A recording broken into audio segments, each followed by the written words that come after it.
Meron kang ginagawa, enjoyin mo ang bunga nun. Hindi trabaho ka lang ng trabaho, tapos tipid ng tipid ng tipid ng tipid. Kailangan enjoyin mo yung bunga ng iyong trabaho. At meron pang isa, dahil ka naman laging dapat magtrabaho, enjoyin mo yung trabaho mo. Paano naman po ako mag-e-enjoy? Ako'y taga-abot ng ticket sa toll gate, humaba na nga po yung kanang kamay ko. O yung kaliwa. O di enjoyin mo. Yun ay ipang-abot mo ng mga prutas dahil humaba ang kaliwa mo, kaabot mo ng ticket. Sabi ko, mag-resign ka, huwag ka magtrabaho dyan. Hindi po pwede. Yung pala, hindi naman pwede. Di enjoyin mo. Marami kasing bagay, mga kapatid. Kung ayaw nyo, tanggalin nyo sa buhay nyo. Hindi nyo kayang tanggalin. Tapos reklamo kayo ng reklamo, pero nandun din ang dapat nyong gawin. Tanggapin nyo siya. Huwag lagi nagigilty pag nag-e-enjoy sa buhay. Lalo't pinaghirapan nyo. Yung mga iba, maghirap ang bansa natin, bakit bumibili ka pa ng ganyan? Naghirap naman ako, bakit ba? Hindi ko napepremyuhan. At sa lagay ko, naghihirap yung bansa, lagi na lang din ako maghihirap. Laging ganun yung mga policy natin Mahirap ang bansa. Pwede naman ako mag-enjoy. Ba't ko idadama yung sarili ko sa hirap? Hanggang gumagawa ako ng mabuti, tumutulong ako sa kanila, ginagawa ko tungkulin ko, masama ba mag-enjoy? Dapat, nag-enjoy ka. Yung pa mga iba, ang dami-dami mga kapatid, ang hihirap nila, tapos ikaw at ang mga anak mo, ang sarap ng buhay nyo. Anong gusto mong gawin ko? Itapong ko to, ibigay ko lahat sa kanila. Ibinibigay sa akin ng Diyos. Ang mahalaga lang, nag-share ka. Isa madalas pangyayari sa atin ng mga kapatid Pagka ikaw medyo umangat sa buhay, tapos ang dami mga kamag-anak na ubod ng hirap, pinapagilty ka ng ibang kamag-anak mo. Binigay sa'yo ng Diyos. It's your lot. Enjoy it. Just don't forget to share. Kailangan hindi puro guilt. Meron kang ginagawa, enjoyin mo ang bunga nun. Hindi trabaho ka lang ng trabaho, tapos tipid ng tipid ng tipid ng tipid. Kailangan enjoyin mo yung bunga ng iyong trabaho. At meron pang isa, dahil ka naman laging dapat magtrabaho, enjoyin mo yung trabaho mo. Paano naman po ako mag-e-enjoy? Ako'y taga-abot ng ticket sa toll gate, humaba na nga po yung kanang kamay ko. O yung kaliwa. O di enjoyin mo. Yun ay ipang-abot mo ng mga prutas dahil humaba ang kaliwa mo, kaabot mo ng ticket. Sabi ko, mag-resign ka, huwag ka magtrabaho dyan. Hindi po pwede. Yung pala, hindi naman pwede. Di enjoyin mo. Marami kasing bagay, mga kapatid. Kung ayaw nyo, tanggalin nyo sa buhay nyo. Hindi nyo kayang tanggalin. Tapos reklamo kayo ng reklamo, pero nandun din ang dapat nyong gawin. Tanggapin nyo siya. Turuan nyo ang sarili nyong enjoyin yun. Minsan hindi mo alam kung saan nanggagaling yung pagod. Basta ang alam mo lang, kailangan mong magpahinga. Kailangan mong huminto sandali. Hindi para sumuko, kundi para makabawi. Kung sasabihin, housewife lang po ako, wala po akong trabaho. Ikaw naman ay walang income sa labas, pero naka-full time ka sa bahay, kaya naman nakakapagtrabaho yung asawa mo, kaya siya kumikita, kaya siya nakakapagnegosyo, kasi ikaw ang nagpapaandar ng bahay, na inuuwian niya, kinakainan niya, pinagbibihisan niya, nililiguan niya. So kasali ka talaga sa kanyang negosyo. Hindi ka dekorasyon. Huwag mo sasabihin, housewife lang po ako, wala po akong trabaho. Walang trabaho? Hindi ba tubero ka kanina sa bahay mo? Hindi ba security guard ka? Hindi ba caregiver ka sa biyanan mo? Hindi ba nurse ka sa mga anak mo? At hindi ba kung ano-ano pa ang mga role mo sa iyong asawa? Hindi ka ba karpentero sa inyong bahay? Hindi ka ba manager? Hindi ka ba administrator? Ikaw na nga lahat yun. Tapos sasabihin mo, wala po akong trabaho, housewife only. Kaya pagka sinasabing mga ibang husband, hoy, akong kumikita. Sabi mo, oy, kung hindi ka kikita, kung bulagsak akong asawa, ha? Kung pag-uwi mo, walang ulam, walang pagkain, yung isusuot mo sa business meeting mo bukas, lukot-lukot, marumi, hindi ka makaka-attend. Huwag mong sabihin, nasa bahay lang ako. Kaya ka nakakapagtrabaho mabuti sa labas, inaayos ko ang bahay. Meron pa akong kilalang babae, sinurprise ng asawa niya. Ano sila? Yung nagsisika pa lang, nagsisimulang mag-asawa. Umuupa pa lang ng bahay, wala pang kagamit-gamit. Alam niyo po ba na itong pobreng lalaki ay sinikap na mag-uwi ng refrigerator na malaki habang namamalengke yung asawa dahil wala silang ref. Sinikap niyang i-timing lahat yon para maging surprise. Yung talagang surprise. Kasapakat pa niya pati tricycle driver para huwag iuwi agad ang asawa niya at gumawa ng delay kung sakaling hindi pa tapos ang delivery. Nakita niyo na yung pagsisikap ng lalaki.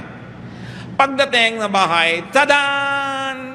Alam niyo, sabi ng babae, bibili ka lang pala ng rep, di ka nagtanong, ayoko ng kulay na yan. Kung kayo yung lalaki, ano gagawin nyo? Either i-freeze nyo siya, o hahataw nyo sa kanya yung buong ref. Alam nyo, hindi lang yun ang nangyari. Ibibili siya ng mga damit, biglang, naku, hindi ganyan ang gusto kong cut. Laging may reklamo. Alam nyo ngayon, hindi na siya ibinibili. In fact, hindi na siya inuuwi. Totoo yun. Nagsawa na. Mano ba namang masurpresa ka? Hindi kasi yun ang iyong inaasahan. You know, do not spoil something unexpected. Hindi yun ang inaasahan mo, hindi na yun ang dapat mong ipagbunyi. Meron pa pong isang tao nagregalo ng isang gadget sa isang kaibigan. Ine-expect niya talagang surprise, matutuwa. Ang nabasa sa mukha nung binuksan ng regalo, disappointment. Kasi iba ang ine-expect niya. Huwag kayong expect ng expect. But expect to be surprised. Then you'll be happier. Huwag na huwag kang maiinip. Sabi nga ni Lord, lahat ng bagay may tamang oras. Darating din ang oras na magbubunga ang lahat ng mga efforts mo. Patuloy lang dahil nakikita ni Lord kung gaano ka kasipag at kabuting tao. Pwede pala yun, no? Yung hindi ka malungkot, hindi ka rin naman masaya, pero pagod ka. Yung wala ka nang maramdaman kasi ang gusto mo lang ay magpahinga at bumawi. Hihinto ka kasi wala ka nang maramdaman. Don't listen to the voice inside your head. You're doing just fine, you're trying your best, and no one ever told you it's all gonna be okay. Try not to share yung mga personal events or personal happenings in your life because people tend to ruin beautiful things. Kahit gaano man kalaki o kaliit ang utang ay utang, lahat tayo may pangangailangan. At hindi masama ang umutang, lalo na sa oras ng emergency. Pero tandaan, may kasamang responsibilidad ang bawat pagkakautang.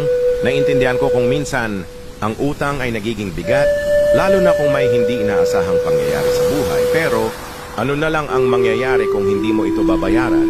Kapag hindi ka marunong magbayad, baka maging hadlang na ito sa mga susunod mong pangangailangan.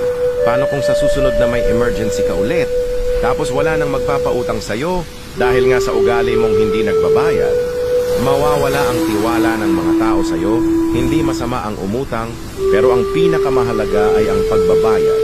Dapat matuto tayong maging responsable at magplano kung paano natin ito babayaran. Kung hindi kaya, sabihin mo sa nagpautang at mag-usap kayo.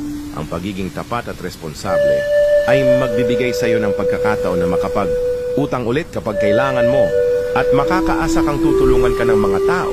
Hindi lang ito tungkol sa pera, kundi sa pagpapakita ng respeto at paggalang sa mga taong nagtiwala sa iyo. Kung matutunan mo itong magbayad ng maayos, makikita ng iba na may integridad ka at madali ka nilang tutulungan sa hinaharap kahit gaano man kaliit o kalaki. Ang utang ay utang, responsibilidad natin ito, at ang pagbabayad ay hindi lang tungkol sa pera, ito ay tungkol sa pagtupad ng pangako at pagpapakita ng respeto sa bawat tao sa paligid natin. Kaya't kung umutang kabayaran mo, hindi lang para sa'yo, kundi para sa lahat ng mga tao na nagtiwala sa'yo. You text me when you have time. I text you as soon as I see it. That's the difference between us. I made you a priority. You made me convenient. And I kept holding on, thinking one day you'd show up like I did.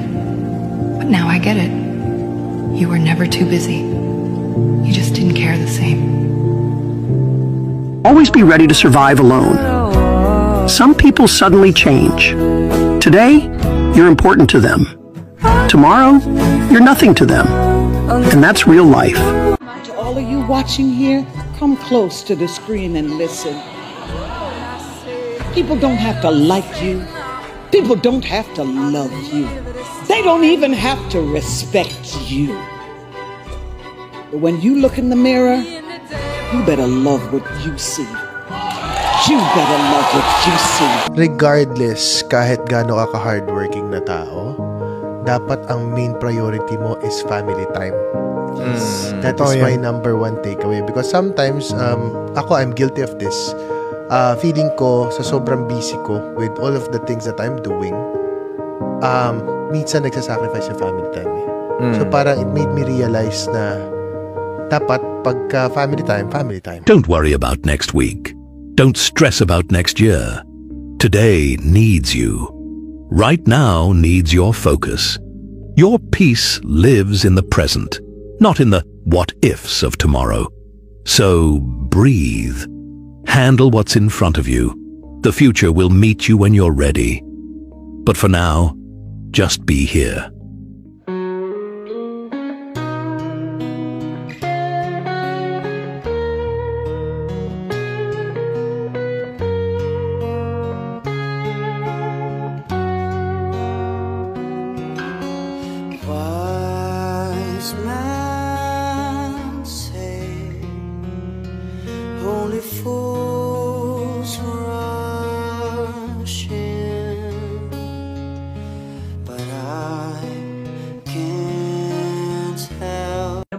Ang simpleng 100 pesos kada araw pwedeng maging malaking bagay para sa future mo.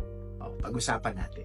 Ang 100 pesos a day is equals to 3,000 every month. Then yung 3,000 every month will be 36,000 in a year. Di ba? Hindi mo namamalayan. Sa big jump for an ordinary person, malaking bagay po ang 36,000 a year. Remember, 100 pesos a day lang yan. So after a year, pwede mo nang gamitin to para mag-start ka ng emergency fund or magbayad ng utang partially or support your retirement plan. Pwede ka rin mag-invest sa stock market or other investment or sponsor your child's education o regalo mo sa sarili mo. Or pwede mong gamitin budget for family trip. Paano natin to sisimulan? Simple lang. Save ka lang ng 100 pesos kahit saang lalagyan mo ilagay yan. Sa jar, sa envelope. Bahala ka na, hanap ka ng isang lalagyan na hindi mo masyadong makikita para hindi ka ma-attract or matukso na kunin mo ulit. Make it non-negotiable pag nilagay mo doon. Parang bill, di ba? Pag binayaran mo na yung bill, hindi mo na pwedeng bawiin. Start today, and in 1 year, you'll be amazed at how far you've come. In my mind, I'm waiting for the time. I'll show you what it's like. Tell me what's in your mind. Tell me you're the greatest. But won't you tell me us? Oh, the misery. Everybody wants to be my enemy. Spread the sympathy. Everybody wants to be my enemy.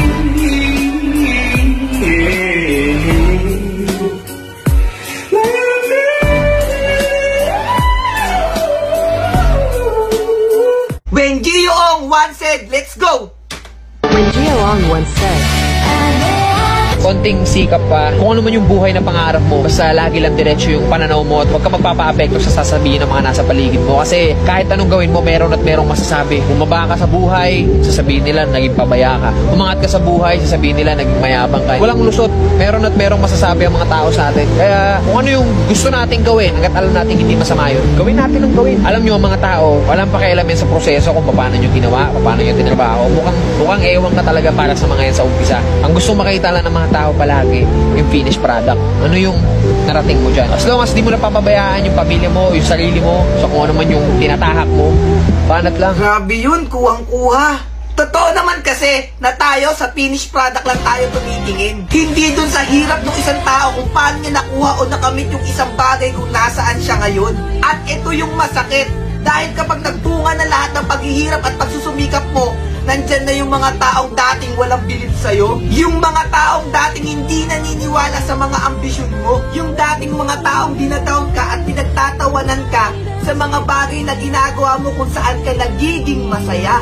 At kapag may pruweba ka na at napatunayan na, dyan na papasok yung meron ka lang konti, hihiraman ka na, hihingan ka na, na para bang libre at easy mo lang lahat kinuha yung mga bagay ngayon na meron ka. Okay lang naman yung minsan, pero yung madalas, parang hindi na okay yan. At eto na, dito na magsisimula yung masakit na realidad na once na tumanggi ka, ang yabang mo na, ang laki na daw ng ulo mo, iyon ang tingin nila. Samantalang hindi naman kasi nila alintana yung hirap at pagod mo. Doon sa maliit na bagay lang naman daw na hinihingi nila sa'yo. Hindi masamang tumulong, lalo't nangangailangan. Pero doon sa mga abuso, hindi dapat palaging pinagbibigyan yan. Lahat ng bagay may limitasyon. Lahat ng bagay pinaghihirapan. Kaya kung yung taong nagsikap ay nagawa kang tanggihan ng minsan, ay wag mo sanang ikagalit ng lubusan. Kasi siya'y may karapatan. Siya'y nagpakahirap para makuha lahat ng bagay na yan. Samantalang ikaw, hihingi ka lang. Kapag pinagbigyan ka, uulit ka pa. Kapag nanghiram ka, pag sinisingil, galit ka. Kaya kapag nagawa niya tumanggi sa'yo, huwag kang mainis at magalit. Kasi yung nilalapitan mo, ang tagal niyang nagtiis at na-stress ng paulit-ulit. Sa bagay, ngayon lang kasi siya naging mahalaga. Samantalang nung mga panahong hirap na hirap siya, ni isa, wala man lang nangamusta.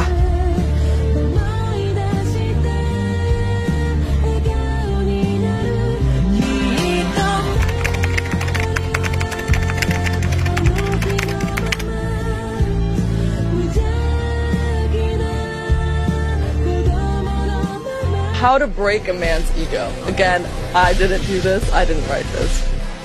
1. I'm not mad. I'm just losing interest. Whoa.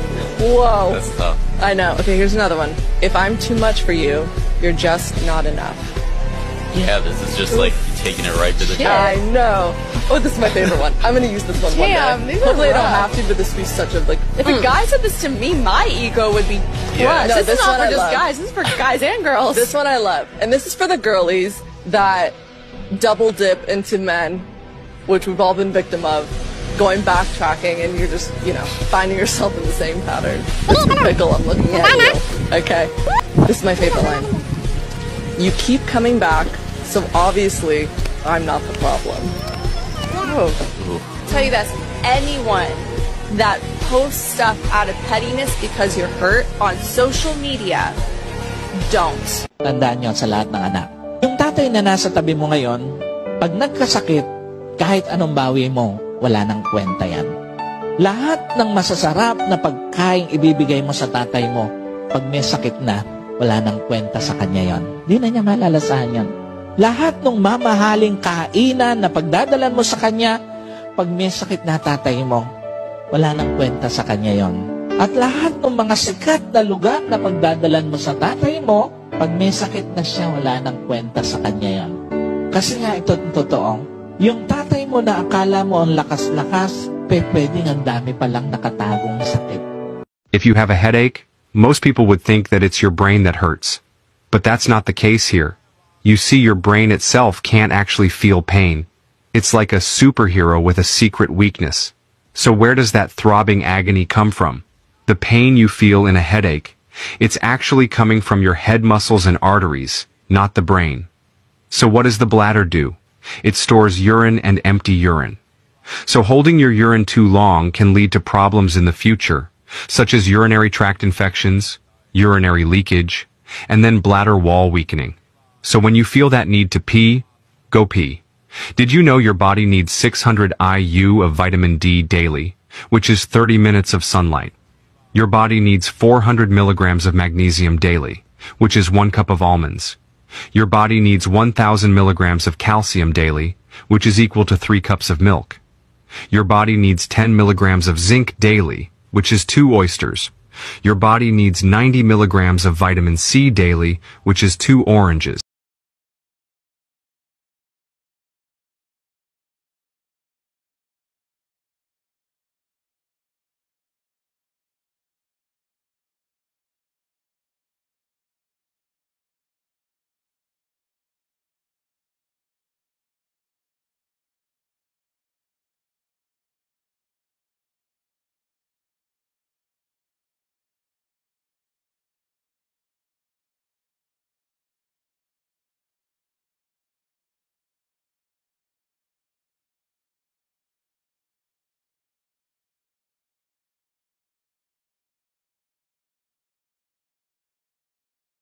gusto ko ng tahimik na buhay, magluto ng gusto kong pagkain, kahit na simpleng bahay, maliit man yan o malaki, ang mahalaga malinis. Nakakapag-extra rice man ako, hindi ako mahihiya. Nakakapag-add to cart man ako, walang makikialam. Makakapagpahinga at makakapag-relax ka anumang oras na gustuhin mo nang walang nakatingin sa akin. Magagawa mo lahat ng gusto mong gawin sa loob ng bahay. Yung maibukod mo lang yung pamilya mo at meron kayong peace of mind araw-araw. I never lost feelings for you.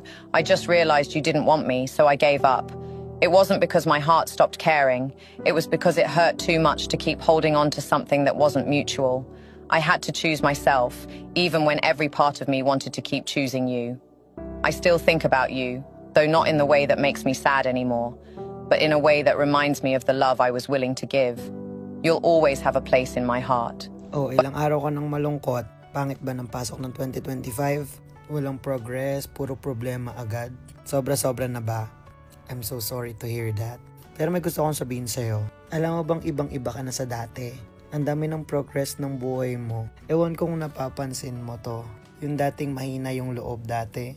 Malakas ka na ngayon. Alam mo kung bakit ko nasabi yon? Kasi nandyan ka pa. Maraming ibang sumuko na pero ikaw, hindi ka pa rin sumusuko kahit grabe na yung mga binabato sa'yo. I know you're tired. Alam kong need mo rin magpahinga. Proud kami sa kung anong achievements na meron ka. Ako na rin yung magpapasensya kung merong mga taong hindi na-appreciate yung mga hard works mo sa buhay. But believe it or not, merong may paki sa'yo. Isa na dun si Lord. Never ka namang iniwan ni Lord. Yung mga challenges sa buhay na yan, alam kong ayan yung way for us to have a better future. Kapit ka lang. Kasi alam ko, malapit ka na sa mga pinapangarap mo sa life. Sabi nga nila, yung mga taong mahihina, ayun yung mga sumusuko na sa laban. At hindi ko nakikita sa'yo yon. Tama, diba? Tama. Kasi kung sumuko ka na sa buhay mo, bakit nandyan ka pa rin? Bakit mahal mo pa rin yung pamilya mo? Bakit ginagawa mo pa rin yung best mo? Bakit nagpapakahirap ka pa rin? Grabing dugot pawis yung ginagawa mo everyday, no? Masaya ako kasi never kang nawalan ng pag-asa sa buhay. Kahit grabe na minsan yung binabato sa atin, wag kang susuko kasi alam ko lahat ng paghihirap mo may kapalit na magandang biyaya. Take it from me. Maganda ang mangyayari sa buhay mo. Manali ka lang sa taas. If you're done with your ex, move on to the next. If you're done with your ex, the only ex I want is extra money. No extra stress, no extra worries. If I don't... Kung nakakainggit ang iyong married life, manahimik ka. Pag may nainggit sa'yo, aagawan ka. Yung mga, bakit po kaya ang mga halos ang dami-dami mga kumare, sila yung nagiging kerida ng asawa? Kwento ka ng kwento sa kumari mo kung gaano kabait ang asawa mo, kung gaano siya kagwapo, kung gaano siya kagaling humimas. Di natural, curious yung kumari mo. Manahimik ka. Kung nakakainggit ang iyong married life, manahimik ka. Pag may nainggit sa'yo, aagawan ka. O kaya, sisirain kayo. Be wise. Be quiet. What is important is to be peaceful. Not to be envied. What is more important is to be loved, to be cared for, to be admired because of your character, not because of your possessions. Hindi panghabang buhay kaya natin magtrabaho, hindi panghabang buhay malakas tayo. Merong dalawang magkaibigan, si Pablo at si Bruno. Mahirap lang sila nakatira sa isang maliit na barangay. Isang araw nagkaroon ng water crisis sa lugar nila at yung kapitan nila ay nagpatawag ng mga kalalakihan para mag-igib ng tubig mula sa bundok papunta sa barangay nila. So agad namang nag-apply itong si Pablo at si Bruno para dun sa trabaho at sa kabutihang palad ay natanggap silang dalawa. Si Pablo ay payatot na lalaki kumpara kay Bruno na malaking katawan at matipuno. Araw-araw nag-iigib sila. At dahil payatot itong si Pablo, ang naiigib lang niya ay 5 galon ng tubig araw-araw. Samantalang si Bruno ay 20 na galon ng tubig ang naiigib araw-araw. So napaisip si Pablo kasi parang ang hirap ng ginagawa niya at may disadvantage siya kasi 5 galon lang yung naiigib niya dahil sa sobrang payat niya. Ngayon, isang gabi nakaisip ng idea itong si Pablo. Naisip niya na bumuo ng tinatawag niya na pipeline. Kunento niya kaagad kay Bruno yung naisip niyang idea. Sabi ni Pablo kay Bruno, bubuo siya ng pipeline o tubo galing dun sa bundok, pababa hanggang dun sa kanilang barangay para hindi na sila mahirapan mag-igib. Pero, pinagtawanan lang siya ni Bruno. Sabi sa kanya, kalukuhan niyang naisip mo, wag mong gawin yan, mag-igib na lang tayo katulad nung iba. Pero itong si Pablo naniniwala dun sa idea niya. na someday magiging successful yan. Kaya araw-araw sa pag-iigib nila, sa tuwing matatapos sila sa trabaho, itong si Pablo, tinatrabaho na niya yung kanyang pipeline. Samantalang si Bruno, pagkatapos ng trabaho, magiinom, makikipag-enjoy kasama ng mga kaibigan niya. Makalipas ang ilang buwan, itong si Bruno ay nakabili ng maliit na bahay kasi ang laki rin ang kinikita niya sa pag-iigib ng tubig araw-araw. Samantalang itong si Pablo, wala pa rin nangyayari doon sa pipeline na ginawa niya. Tuloy-tuloy lang siya doon sa pipeline niya. Tapos yung perang kinikita ni Pablo sa pag-iigib ng tubig ay ginagamit niya pambili ng mga materyales para mabuo yung pipeline na ginagawa niya. Inabot ng ilang taon pero hindi pa rin natatapos yung pipeline na ginagawa ni Pablo. Pinagtatawan na siya ng mga tao, sinasabihan siya na kalokohan yung ginagawa mo, itigil mo na yan, mag-igib ka na lang katulad namin, tinawag pa siya na boy pipeline. Pero dahil naniniwala si Pablo dun sa kanyang idea na pipeline, tuloy-tuloy pa rin siya kahit anong pangungutya ng mga kasamahan niya. Makalipas ulit ng ilang taon, itong si Bruno ay unti-unti nang nanghihina. Pakonti na ng pakonti ang naiigib niyang tubig dahil tumatanda na siya. At sa tuwing nagkakasakit itong si Bruno, wala siyang kinikita dahil no work, no pay. Kung dati ang naiigib ni Bruno ay 20 na galon ng tubig, ngayon 10 na lang, araw-araw. Samantalang itong si Pablo, natapos na niya sa wakas ang kanyang pipeline. Halos lahat ng tao ay sa kanya na nagbabayad para makakuha ng tubig dahil sobrang bilis lang. Bubuksan lang ni Pablo yung gripo, magkakatubig na yung mga tao. Kaya kahit walang ginagawa itong si Pablo, kumikita pa rin siya ng tuloy-tuloy. Kahit nagbabakasyon siya, kasama niya yung pamilya niya, ay tuloy-tuloy pa rin ang pasok ng pera sa kanya. Makalipas lang ang ilang buwan, yumaman ng sobra itong si Pablo at nakabili siya ng malaking mansyon. Samantalang si Bruno ay napilitan magtrabaho para kay Pablo dahil wala nang nagpapaigib sa kanya. So ano yung moral lesson ng kwento? Yung pipeline ay sumisimbolo sa pagnenegosyo, samantalang yung pag-iigib ng tubig ay sumisimbolo sa pagtatrabaho. Hindi pang habang buhay kaya natin magtrabaho, hindi pang habang buhay malakas tayo. Katulad ni Bruno, habang tumatagal, humihina yung katawan natin. Paano na lang kapag hindi na natin kaya? Paano na lang yung pamilya natin na umaasa sa atin? Palagi mong tatandaan, work hard and smart. Katulad ni Pablo, he is working hard. Habang nag-iigib siya ng tubig, he is also working smart dahil unti-unti niyang binubuo yung kanyang pipeline kahit na part-time. So ganito yung itinuturo ko sa mga estudyante ko sa Team Genuine kung paano bumuo ng kanilang pipeline. Kung gusto mo rin matutunan kung paano, pumunta ka lang sa aking website www.carlserrano.com/TikTok. So see you inside the Team Genuine Academy.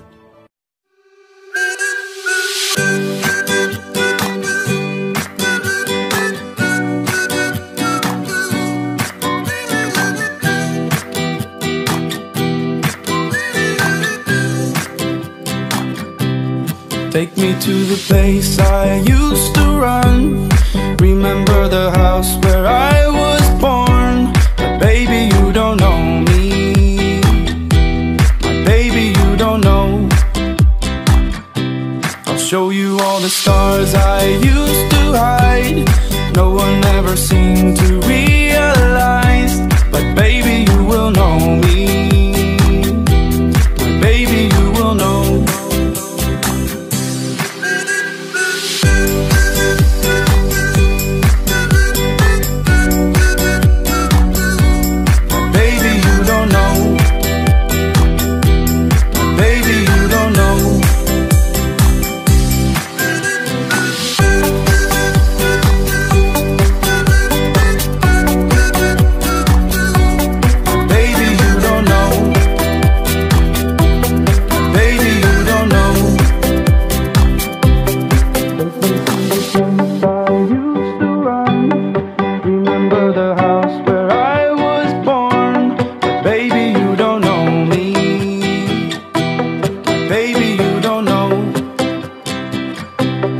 Show you all the stars I used to hide. No one ever seemed to realize. But baby, you will know me. Baby, you will know.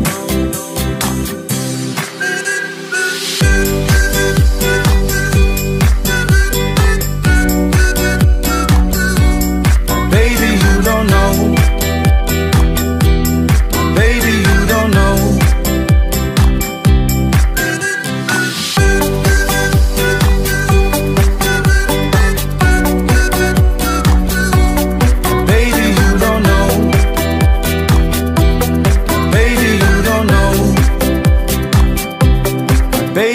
don't know.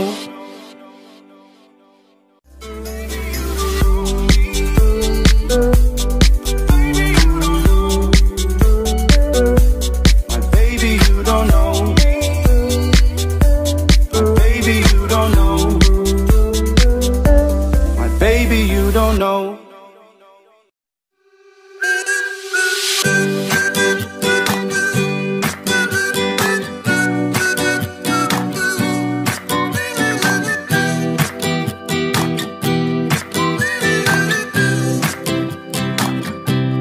Take me to the place I used to run. Remember the house where I